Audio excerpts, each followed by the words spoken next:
Hello everyone, it is Adam here. In this video, I'm going to be showing you how we wired up the dash cam. And the dash cam I'm using is linked below. I did an unboxing video of this about three months ago. So we're going to remove this luggage plate here, luggage grid. Yours is probably silver, this one's black because I painted it. So let's remove this and I'll kind of reveal what the back side is. Okay, so now this is the rear subframe of the R1200GS. I'm not an expert electrician or wiring person, so this actually should be helpful to some of you guys who are in the similar boat as I am. So this is our top-down view. Now we're going to worry about the front of the bike and the cameras in a few minutes. For now, this is just wiring up the dash cam, 2-channel dash cam. So this here is their GPS module. This is going to be a fixed. This needs line of sight. I mean, I think the instructions say it does not need line of sight, but I work for a GPS company. It definitely helps to have a line of sight. This is going to go on the rear of the luggage grid right here when we're done. So we've got this kind of loose right now, has a 3M tape, and it's plugging into here. Here's the dash cam. It's in the waterproof case. What we've done, now this is subjective. I found this the best way to both cable manage and allow the screen to be visible and still fasten down to the plastic subframe. So what we've done is we have a wiring harness we built ourselves, and it's coming back here, and it opens up right there. Here is where we have the front camera, this little silver bit right there. We also have this blue cable, which isn't being used. This is for the remote control, which you can extend the remote control all the way up to your handlebars if you want to stop recording or set a clip. I didn't install it on my bike because I already have enough things going on. And then we also have back here a power plug, which, as you can see, here's the power relay that's provided to you. So it comes out, plugs into here. We have one bit of it coming up here and turning into the GPS. The other bit going up here and around and going into the unit itself. The yellow is going to be the rear camera, which we'll get to in a minute. So one thing you want to do is, and why it took me so long to do, is because you want to make sure, test fit it all, and you want to put the luggage grid back on the bike and make sure that you have adequate space to bolt that down. Luggage grid needs to be flush with the whole rear subframe, but you'll notice here I have 2 zip ties. These are negligible when it comes to fastening it down. This won't have an impact, but on the front here, if you run zip ties on the front of this rail, you will have problems with fastening that down. So you have to run the zip ties. You can see I have a relay right here for the horn underneath and through. You can't run them over. You run through these holes right here. There's holes. There's obviously a gap, and there's a holes coming through the middle here. So let's go into the camera wiring now. So what happens? Well, sorry. Let's do the power first. So I've got a PDM60. If you look over here, we have an ignition trigger. This is the brake light. So we were posi tapped into the brake light ignition trigger. It is the red and blue cable. As soon as the PDM60 detects power, it waits 5 seconds, and then it boots up. It sends, I think, 5 amps back to here. This waits 5 to 10 seconds, and this boots up. So it's a staged situation. While you're getting your gear on, while you're pulling out of your driveway, it's no big deal. But if you power the bike and take off immediately without any delay, the first 20 seconds of my setup are going to be there'll be no recording happening. The only way to eliminate this would be if you are using a PDM60, you can set the line that's powering the dash cam to come on immediately as soon as ignition is found. But it's really not a big deal. You can configure it however you want to. I think you can turn the delay off on here, and you can turn the delay off on here. So you can make it instant if you'd like to. That's just my setup. Oh yeah, so the camera. So we got this yellow right here is the rear camera. You can see right here, this is actually a cable right there. And let's show you where that cable goes, and then we'll do the front camera. So we're following this cable down right here. It's coming down here. These will be cleaned up. We're not going to leave these out here. This is just kind of a staging. And then on the bottom, you can see down here, this is our camera for the rear. This is a very vibration happy element here. A lot of guys with the GS will mount the camera on top of the rear luggage grid right here. There's also a bracket you could fabricate and hook it into the rear blinker right there and do it that way.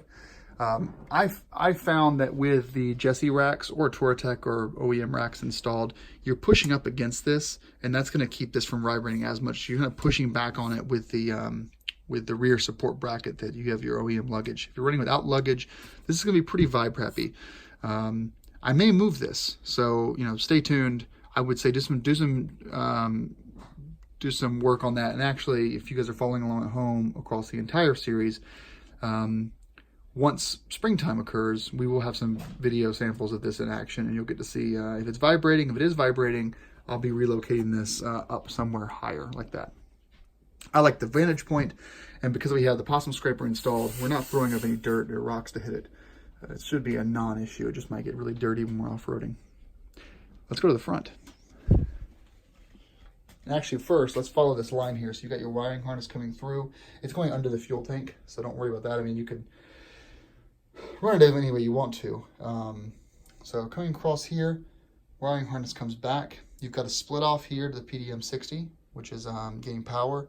PDM60 comes back to the wiring harness we made, follow back here, and it comes straight out into all these cables. They're all going into the dash cam right there. And then you've got a couple back here, and you've got a couple up front, and then you've got finally your GPS module, which we'll be putting somewhere back here in the luggage grid. Front camera. So the front camera runs up, and it becomes a part of this wiring harness that's actually coming up behind the triple tree where the frame meets the tank up top here. What we've done is actually really cool. If you look right there, you'll see that silver bit, that silver circle, is the front camera connector. That runs all the way up and connects to the upper frame. Well, it's like a composite, hoist thing. It's not really the frame. We've got a couple of, loops there to make up for some space. And then that's coming, see that top cable right there? This is coming out of the bike. Now, with the GS Adventure, with the GS, you might be able to get away from this. With the GS Adventure, I wanted to put the camera front and center. That's not possible because the cable won't go through here. If I put the cable under, I can't sticky it right here. Same thing on the bottom. Even though it's good clearance, you can't stick it up here because it will face downward and not forward. You can kind of get the car in front of you, let their bumper down. You can't steer the license plate. So I kind of fooled around with some options, and what I came up with is using one of those really cheap eBay GoPro brackets. And those GoPro brackets will connect into the blinker. You turn the blinker into place, you lock it down, and then you fasten it down here. They're pretty solid. They can't take a lot of weight, but what you're doing is you're basically using the included 3M tape that they send you with the camera. You see right underneath there, and you've got it mounted up facing forward. So you're not able to catch all the action happening on the right side of the bike, but you can pretty much catch anything going on in front of you. So if you're taking a really hard right turn, this part and over is going to be blind to this camera. It's just something to keep in mind, which is why I wanted to mount this front and center, but that wasn't possible. But you can see when you step back and look at it this way, it's certainly noticeable. It is black, so it blends in fairly well, but you can see that camera sticking out there. And nothing's stopping someone from snipping this, yanking this right off, tearing the plastic of the blinker, because this kind of puts some stress on that connection right there, that plastic piece, and you're running off with it, and that's that. It's not, you're not getting it back. But there's really just not another way to do this. The one last idea I was fiddling with was getting a ram claw right here, and then getting a ram base pad and a shorty kind of ram connector, and then putting the base pad right here. But same thing really was a situation, which is there's really no way to hook the cord here to anything other than this clear water bracket. And then the cord would kind of be hanging down probably to the lower radiator guard right there, and then coming straight up. And then also nothing stopping someone from yanking it off, even more so than this, because the ram thing would be a claw, so you'd be able to kind of unhook it and just yank it right off. And then finally, the viewing angle from here, I did some test fitting, it's even worse. You can't see anything on that side of the bike, whereas this, you get a pretty good view of like to here, whereas that's just basically straightforward.